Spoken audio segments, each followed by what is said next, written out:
Yes. Ganda. Ganda ng kulay.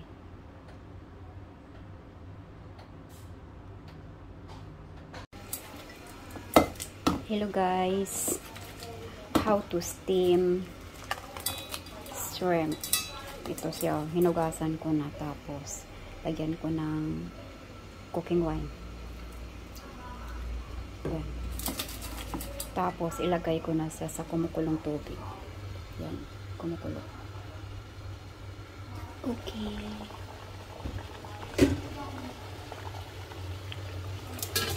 Yan.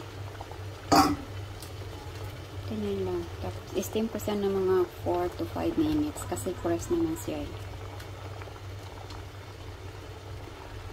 Ganyan lang. Tapos, kabiran ko ulit. After 4 to 5 minutes, buksan ko siya. Yan, kumukulo siya. Pero yung apoy niya, very strong fire siya. Yan, talagang malakas yung apoy. Tingnan nyo guys, oh, ang ganda niyang kulay niya. Ang ganda. 3 minutes pa lang yan.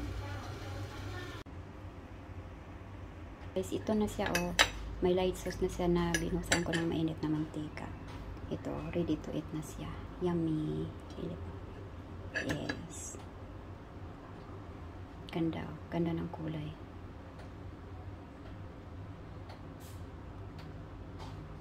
Ready to eat na siya. Yummy. Yes. Ganda. Ganda ng kulay.